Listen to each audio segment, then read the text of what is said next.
Assalamualaikum warahmatullahi wabarakatuh. Kembali lagi bersama saya Ragil Efriando Putra. Kali ini saya akan mewawancarai dai yang juara tingkat provinsi. Baik, untuk selanjutnya kita akan wawancarai bernama Agung Herlambang. Baiklah, di sini kita sudah sama juaranya, Bang. Boleh perkenalan diri dulu? Oke, nama saya Agung Herlambang, saya mahasiswa dari UIN Pas Bengkulu. Oke, baik, kita langsung wawancara ya, Bang. Boleh. Siapa orang yang paling berperan besar dalam pelajaran dakwah dan prestasi Anda? Tentunya dalam kita berbicara tentang orang yang berpengaruh ini sangat banyak. Tentunya kita mulai dari lingkungan dulu. Yang pertama ini dari orang tua, yang mana dari orang tua sendiri itu sangat mendukung saya bisa berkompetensi dalam bidang dakwah, yang mana dengan cara memasukkan saya awal mulanya di pondok pesantren. Dengan saya memasuki pondok pesantren, tentunya harapan orang tua saya lebih dari sekedar belajar tentang agama, juga tentang memahami bagaimana berdakwah serta memahami mendalami syariat ataupun ajaran-ajaran Islam. Tentunya dalam hal telah menginjak pada saat mahasiswa, begitu banyak juga orang-orang yang berpengaruh terhadap bagaimana saya menjalani ataupun saya menggapai prestasi yang saya dapat, terutama pada dosen pembimbing saya, dosen yang telah mengajar saya bagaimana saya untuk mendalami dakwah serta mengasah potensi pada diri saya, sehingga saya bisa mengeluarkan seluruh potensi yang ada pada diri saya, mampu bersaing ataupun mampu berlomba dengan dai-dai yang ada di luar sana. Alhamdulillah, Bang, cukup bagus. Apa saja persiapan yang bisa Anda lakukan sebelum lomba? Tentunya persiapan yang dalam saya persiapkan untuk menghadapi lomba, mungkin ini persiapan yang umum dilakukan oleh seorang dai. Di antaranya ini menyiapkan teks, yang mana teks ini sangat berpengaruh tentang bagaimana saya menyampaikan isi ataupun materi dari ceramah saya. Kemudian saya mencoba untuk mengucapkan ataupun menyesuaikan intonasi, bagaimana mimik wajah, serta bagaimana pelafalan pengucapan pada saat menyampaikan materi ceramah. Tentunya ini juga berpengaruh bagaimana pada saat saya tampil itu dapat tampil maksimal dan percaya diri, baik itu dari segi penampilan, dari segi intonasi, dan dari segi pelafalan isi materi. Oh ya, lanjut ya, Bang. Di mana saja Anda pernah mengikuti lomba hingga meraih juara? Untuk mengikuti lomba di sini saya pernah mengikuti lomba tingkat provinsi dan nasional. Alhamdulillah baru-baru ini saya mengikuti lomba dakwah nasional, yakni lomba online dakwah nasional. Di situ saya mendapati juara satu yang diadakan oleh Jakarta National Competence, yang mana pada saat itu diikuti beberapa peserta. Alhamdulillah saya mendapatkan juara satu dalam bidang ceramah, dan tingkat provinsi ada beberapa saya ikuti.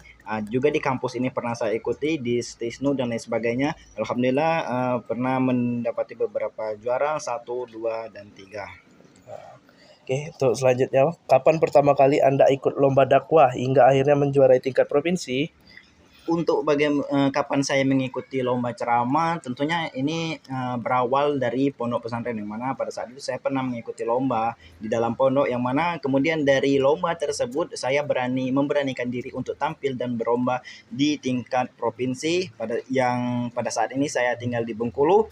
Saya mengasah potensi saya yang telah saya miliki di pondok, sehingga dari potensi tersebut saya dapat menampilkan hasil maksimal untuk bersaing dengan mahasiswa ataupun dakwah-dakwah yang ada di Provinsi Bengkulu. Selanjutnya, mengapa Anda memilih dakwah khususnya melalui kompetensi di tengah kesibukan mahasiswa? Mengapa saya memiliki dakwah di tengah kesibukan saya sebagai mahasiswa? Menurut saya dakwah itu adalah hal yang simpel namun perlu kita dalami.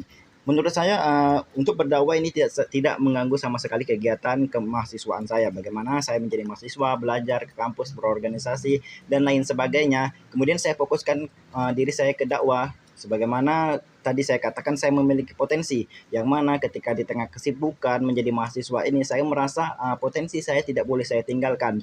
Dalam artian, di tengah kesibukan saya berusaha untuk terus mengasah potensi yang saya miliki, sehingga di tengah kesibukan saya tidak melalaikan prestasi ataupun tidak melalaikan potensi yang ada pada diri saya, sehingga saya dapat membagi waktu kapan saya menjadi seorang mahasiswa fokus belajar organisasi dan lain sebagainya, kapan saya menunjukkan diri saya untuk tampil mengasah potensi bersaing di tingkat perlombaan, pada potensi yang saya miliki, yakni dalam hal berdakwah.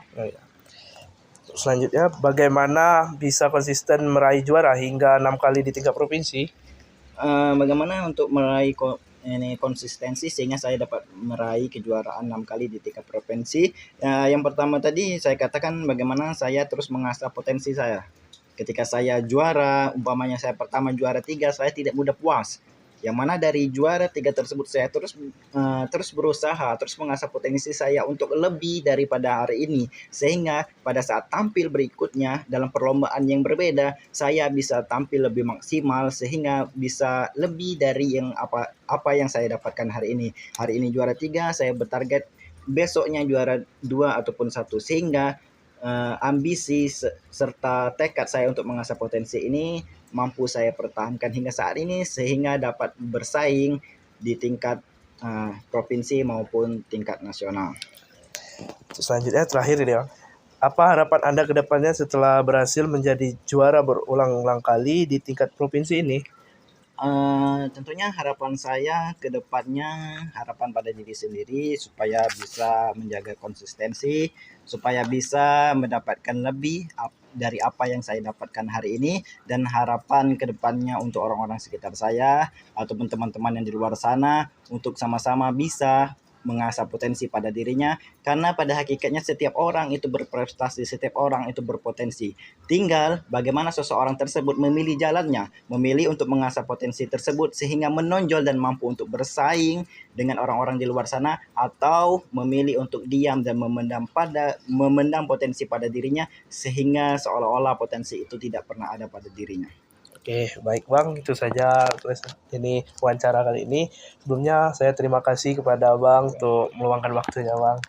Baiklah, pemirsa, itu tadi ini wawancara kita bersama Abang Agung Herlambang. Baiklah teman-teman, itu tadi wawancara kita bersama Bang Agung. Sekian dari saya. Wassalamualaikum warahmatullahi wabarakatuh.